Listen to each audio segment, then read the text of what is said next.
Hi అందరికీ. ఈరోజు మనం ఒక కథ తెలుసుకుందాం. రంగనాథపురంలో ఉండే రఘుపతి సరళ దంపతులకు హేమంత్ ఒక్కడే కొడుకు. చదివేది 7వ తరగతి. పచ్చని ప్రకృతి పరిసరాలను గమనించడం అతని అభిరుచి. చదువులో కూడా చురుకే. హేమంత్ అమ్మా నాన్నలు విద్యావంతులు కావడంతో తనకి ఎన్నో కొత్త విషయాలు తెలిసేవి. రఘుపతికి ప్రశాంత జీవనం ఇష్టం. అందుకే పట్నం వాతావరణానికి దూరంగా స్థలం కొని ఇల్లు కట్టుకున్నాడు. పెద్ద ఇల్లు, చుట్టూ ప్రహారీ, కనిచూపు మేరలో కొండలు, అక్కడక్కడ ఇల్లు. ఇది అక్కడి వాతావరణం. హేమంత్ బడి నుంచి రాగానే చేసే మొదటి పని పెరట్లోకి వెళ్ళడమే. ఎందుకంటే అక్కడ అన్ని రకాల పళ్ళు, పూల చెట్లు, పొదలతో చిన్నపాటి అడవిని తలపించేది. తోట పని అంటే హేమంత్కి ఎంతో ఇష్టం. పనయ్యాక పెరట్లో ఓ చాపేసుకొని అక్కడే కూర్చుని చదువుకునేవాడు. చెట్టును పరిశీలించి వాటితో కబుర్లు చెప్పేవాడు. పక్షుల అరుపుల్ని అనుకరిస్తూ చీమల బారుల్ని ఆసక్తిగా గమనించేవాడు. సీతాకోక చిలుకల్ని, ఉడతల కదలికల్ని కన్నార్పకుండా చూసేవాడు. సాలీళ్ళ గూటి నిర్మాణం చూసి ఆశ్చర్యపోయేవాడు. సెల్ టవర్ల రేడియేషన్ వల్ల పిచ్చుకలు అంతరించిపోతున్నాయని కలత చెందుతున్నాడు. అందుకే వాటి కోసం తోటలో అక్కడక్కడ గూళ్ళు, మంచినీటి పాత్రలు ఏర్పాటు చేశాడు.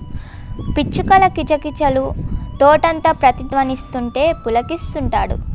ఎప్పుడు ఆ తోటలోనేనా, మరో ప్రపంచం లేదా నీకు అని తల్లిదండ్రులు సున్నితంగా మందలించినా తోటను వదిలి రావడానికి ఇష్టపడేవాడు కాదు. ఆదివారం హేమంత్ పెరట్లో చదువుకుంటుండగా ఎండిన ఆకుల చప్పుడైంది. చూస్తే ఏం లేదు, మళ్ళీ చదువులో నిమగ్నమయ్యాడు.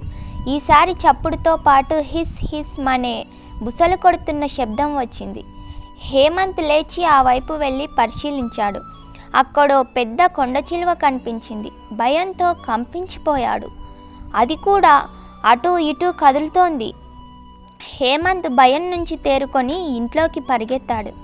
ఏమైందిరా అలా వణుకుతున్నావు అని వాళ్ళ అమ్మ అడిగేసరికి, అమ్మ, తోటలో పెద్ద కొండచిలువ రొప్పుతూ చెప్పాడు. ఆమె వెంటనే భర్తకు ఫోన్ చేసింది. రఘుపతి కంగారుగా ఇంటికొస్తూ వెంట నలుగురిని తీసుకొచ్చాడు. వాళ్ళ చేతుల్లో పెద్ద కర్రలున్నాయి. అందరూ కొండచిలువను వెతుకుతూ తోటలోకి అడుగుపెట్టారు. వాళ్ళతో పాటు హేమంత్ కూడా వెళ్ళాడు. తోటలో ఓ గోడ మూలకు చుట్టుకుని కనిపించింది. అదిగో అక్కడుంది. అమ్మో, ఎంత పెద్దదిగా ఉందో అని అరుస్తూ కర్రలు లేపారు వాళ్ళంతా. కొండచిలువ ఆ అలికిడికి భయపడి పారిపోవడానికి ప్రయత్నిస్తోంది.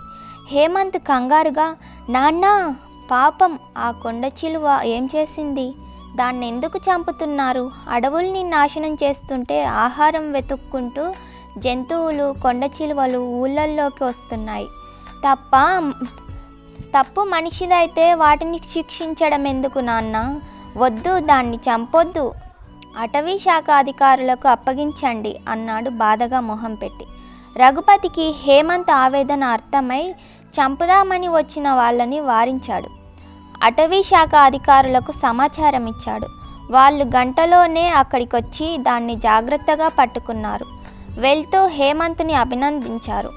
ఆ తర్వాత దాన్ని భద్రంగా అడవిలో విడిచిపెట్టేశారు. హేమంత్ ఆనందంతో నాన్నను కౌగిలించుకొని కృతజ్ఞతలు చెప్పాడు. హేమంత్ మంచి మనసుకు తల్లిదండ్రులు ఎంతో సంతోషించారు.